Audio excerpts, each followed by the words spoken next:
अस्सलामुअलैकुम जी, क्या हाल है आप सबका? उम्मीद करती हूँ आप सब ठीक-ठाक होंगे और अल्लाह के फ़ज़ल व करम से हम लोग भी बिल्कुल ठीक-ठाक हैं। हमारी आज की रेसिपी है जी 20 किलो देगी बिरयानी की, तो जो मैं आपके साथ आज शेयर करने वाली हूँ। तो चलें चलते हैं अपनी रेसिपी की जानिब कि हमने क्या-क्या इसमें यूज़ किया था। यहाँ पे जी हमने ले लिए हैं प्याज़, यानी कि ओनियंस हमने लिए हैं तकरीबन 3.5 किलोग्राम है हमारे पास।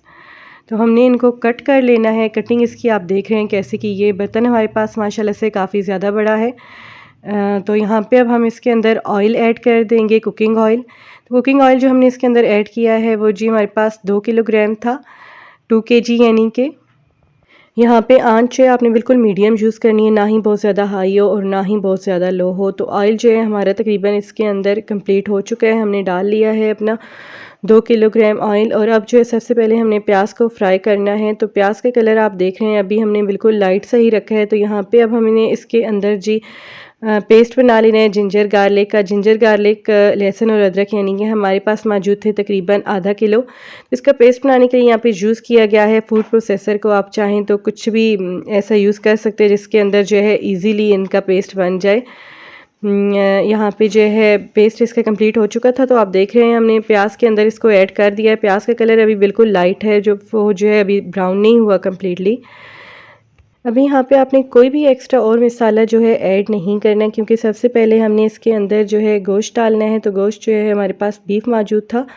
तो बीफ हमारे पास तकरीबन थी जी 5 किलो की इसकी मिकदार थी बीफ की। सबसे पहले हमने बीफ का पानी जो है इसके अंदर ही ड्राई कर लेना है। हम ऊपर जो है कोई मसाला ऐड नहीं करेंगे अभी। तो अब क्या करना है, अब बारी है जी इसके अंदर ऐड करने की यहाँ पे नमक, क्योंकि अभी आप देख रहे हैं थोड़ा-थोड़ा जो है गोश्त फ्राई हो चुका था। तो अभी जो है इसका पानी कंप्लीटली ड्राई नहीं हुआ। अभी जो है हमने इसको कंप्लीटली यहाँ पे ड्राई करना है। इससे पहले भी 10 किलो की चिकन देगी बिरयानी की रेसिपी शेयर कर चुकी हूँ, जिसका लिंक जो है वो डिस्क्रिप्शन में यहाँ पे मौजूद है, आप चेक कर सकते हैं। वो भी देगी बिरयानी थी जी चिकन की। तो यहाँ पे हमने खुश मसाले जात ऐड कर लेने हैं, जिसके अंदर मोटी इलायची है काली मौजूद, ज़ीरा, इसके अलावा लौंग जो है हमने ऐड कर दिए हैं। उसके बाद यहाँ पे जी अब हम ज़ीरा ऐड कर देंगे। ज़ीरे के बाद जी यहाँ पे बारी आ जाएगी ऐड करने की मोटी काली मिर्च जो होती है साबुत, वो हमने यहाँ पे ऐड कर दी है। इसकी मिकदार भी आप देख रहे हैं हमने काफ़ी ज़्यादा रखी है। तो उसके बाद यहाँ पे अब हम कट कर रहे हैं टोमेटोज़ हमारे पास टमाटर जो थे वो 4.5 किलो थे। कुछ हमने कट करके इकट्ठे डाल दिए थे, कुछ हम साथ-साथ कट कर रहे हैं। आप देख रहे हैं यहाँ पे इसका पानी जो है अपना वो ड्राई हो चुका है तकरीबन। अब जो पानी इसके अंदर ऐड हो रहा है वो टमाटर का पानी अब जो है इसके अंदर ऐड होगा।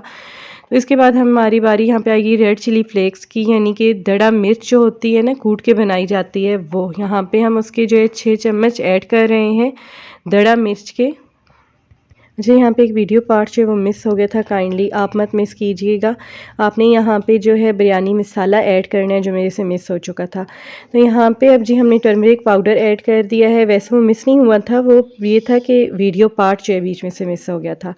हमारे पास बर्तन जो है कम पड़ रहा था इसको स्टीम देने के लिए, तो इसलिए हमने इसको 2 अलग-अलग प्रेशर कुकर्स में डाल लिया था, ताकि स्टीम जो है इसको सही से दी जा सके और ये सही तरह से गल जाए। तो स्टीम यहाँ पे कंप्लीट हो चुका था और फिर हमने एक बड़ा बर्तन लेके उसके अंदर इसको इकट्ठा ही भून लिया था उसके बाद फिर दोबारा से। तो आप देख रहे हैं हमारा ये मसाला जो है रेडी है। उसके बाद चावल बॉईल करने के लिए हमने एक बड़ी देग में पानी ले लिया है। इसके अंदर हमने खुश्क धनिया ऐड कर दिया है, लौंग है, दालचीनी है, उसके अलावा ज़ीरा ऐड है जी, और उसके अलावा कड़ी पत्ता इसके अंदर शामिल है। एंड पे हम इसके अंदर अब यहाँ पे नमक भी शामिल कर देंगे।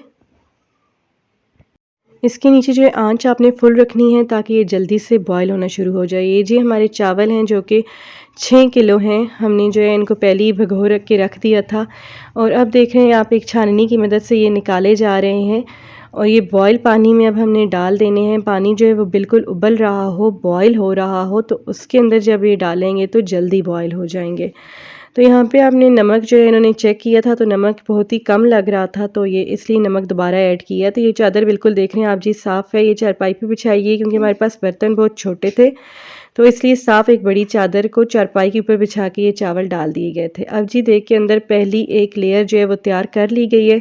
उसके ऊपर अब जो है हमारा हमने ऐड कर देना है, डाल देंगे यहाँ पे बीफ का जो मसाला तैयार किया गया था।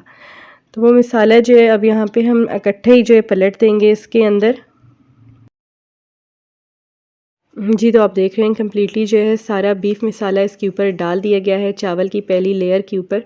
और अब बारी आ जाएगी इसके ऊपर जो है दूसरी लेयर बिछाने की, यानी कि चावलों की दूसरी तह की। बर्तन हमारे पास काफ़ी ज़्यादा बड़ा था तो इसलिए जो है चावलों की 2 ही तह लगाई गई थी। बार-बार जो है तह नहीं लगाई गई, सिर्फ़ 2 मरतबे इसको कंप्लीट कर लिया गया था। तो यहाँ पे जब चावलों की जो दूसरी तह होगी वो कंप्लीट करने के बाद इसके ऊपर जो है फूड कलर यहाँ पे ऐड कर दिया जाएगा, जो चावलों का रंग होता है। और यहाँ पे चावलों को साइड से थोड़ा अलग रखिएगा ताकि वो साथ बर्तन के बिल्कुल भी ना लगें। और यहाँ पे स्टीम की बारी है जी। स्टीम में हमने तकरीबन आधा घंटा इसको दम दिया था और उसके बाद फाइनल लुक जो है वो आपके सामने है। उम्मीद करती हूँ आपको ये रेसिपी बहुत ज़्यादा पसंद आई होगी। तो अपनी दुआ में रखिएगा याद, और इंशाल्लाह होगी नेक्स्ट रेसिपी में फिर आपसे मुलाकात। तब तक के लिए अल्लाह हाफ़िज़।